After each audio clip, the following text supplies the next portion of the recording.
Kami mohon padamu, satukanlah energi keberanian kami untuk sampai kepada sebuah operasi untuk menangkap manusia bernama Jokowi, karena dosanya terlalu banyak. Dia terlalu banyak menghinakan. Restoratif justice ini nggak akan laku. Sudah selesai hanya 3 ini saja. Maka dia berusaha melakukan apa yang kami sebut dengan ekstensifikasi masalah, ekstensifikasi kasus, memperlebar. Yang berhak membuktikan apakah sebuah dokumen tersebut asli apa tidak, kan sudah ada pihak-pihak yang berwenang. Mari kita dengarkan teman-teman. Di doa mereka ada yang janggal. Isi doa mereka saat demo aneh teman-teman. Benar, ini dia. Mari kita tonton bersama, perhatikan dah. Ya Allah, di awal aksi kami di siang menjelang sore ini, kami mohon padamu, satukanlah energi keberanian kami untuk sampai kepada sebuah operasi untuk menangkap manusia bernama Jokowi, karena dosanya terlalu banyak. Dia terlalu banyak menghinakan negara kami di berbagai event-event internasional. Dia banyak menimbulkan penderitaan, merusak ketatanegaraan, dan pastinya merusak akidah, merusak prinsip-prinsip sosial. Maka kami mohon padamu ya Allah, satukanlah kami semua dalam aksi hari ini untuk menegaskan agar kami bisa bergerak membentuk pasukan penangkap Joko Widodo, agar dia ditangkap dan dipenjara. Waduh, doa kok begini teman-teman. Ini gimana nih teman-teman? Dari spanduk-spanduk yang mereka bentangkan saat demo, dosa Jokowi menjadikan institusi Polri sebagai alat penguasa. Apalagi nih, dosa Jokowi runtuhnya sistem apa itu ada seterusnya. Dan di sini ada Roy Suryo, ada Kurnia juga, mereka demo nih teman-teman. Mereka demo. Tapi sepi peminat. Demo mereka sepi peminat. Cuma mereka-mereka itu saja. Yang banyak mah cuma toa dan suara gede. Lagian apalagi yang peserta demo ini lagi teman-teman, rata-rata adalah lansia. Lansia teman-teman.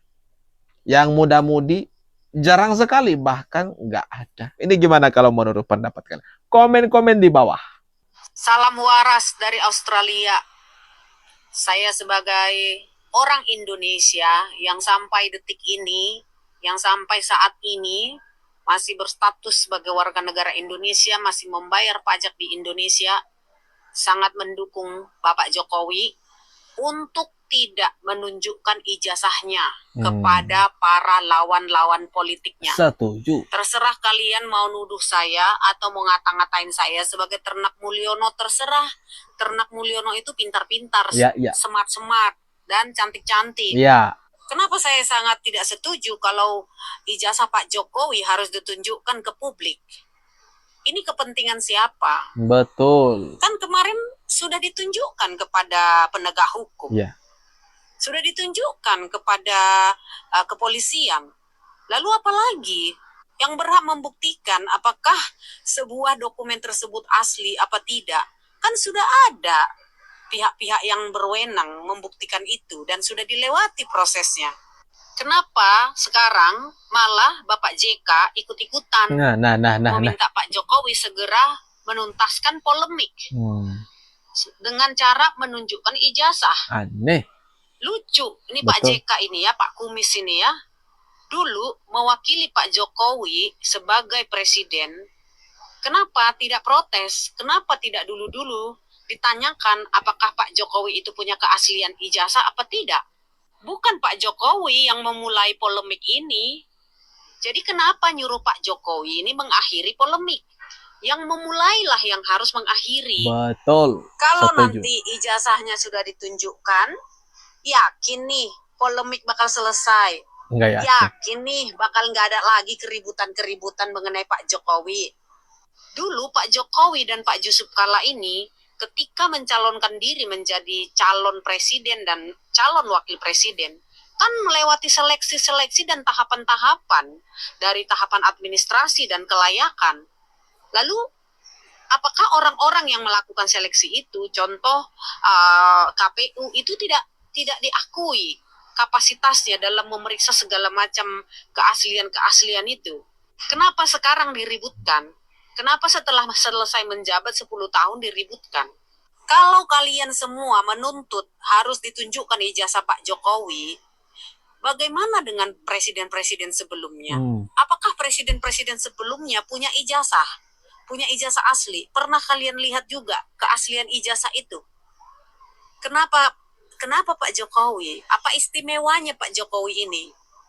Kalau dugaanku ya, mungkin ya orang-orang yang membuat keributan, yang membuat segala macam keresahan di masyarakat ini, keonaran di masyarakat ini dengan suara-suara yang mengatakan ijazah Pak Jokowi itu palsu, adalah orang-orang yang dendam, yang sakit hati, yang ketika masa jabatannya Pak Jokowi, mereka kekurangan cuan, mereka kekurangan uang masuk, mereka kekurangan proyek. Kenapa ya? Karena Pak Jokowi kan sangat tegas. Pada waktu itu nggak bisa macam-macam kan ketika zaman pemerintah Pak Jokowi. Jadi sekarang setelah selesai menjabat, seperti balas dendam. Seperti balas dendam. Pilihan Bapak Jokowi untuk tetap pada pendiriannya, tidak menunjukkan ijazahnya, kecuali diminta oleh pihak penyidik, diminta di pengadilan. Itu sudah sangat tepat, teman-teman. Lagian aneh juga.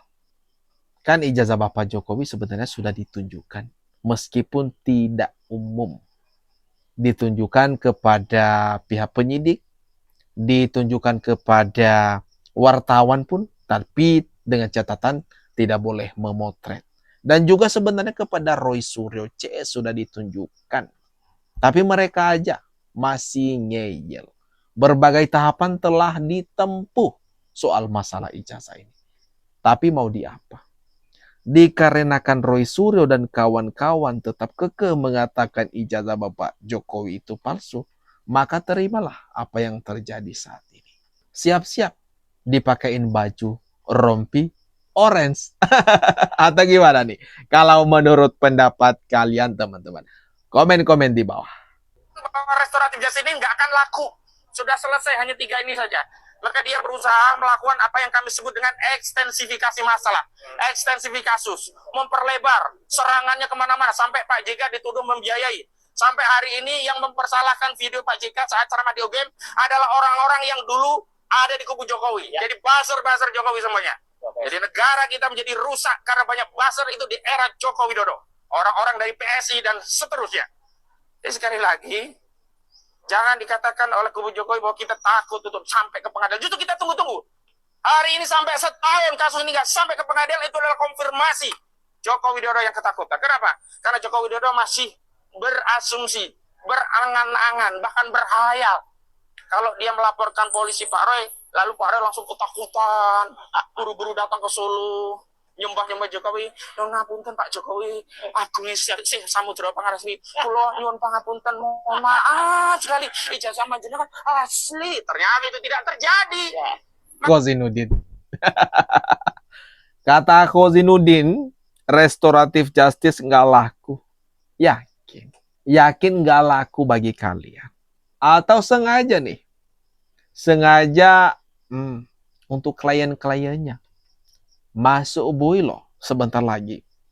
Belum terlepas nih status Roy Suryo dan kawan-kawan tersangka.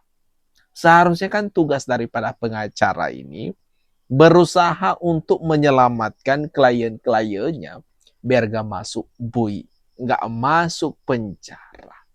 Nah, ini gimana nih teman-teman?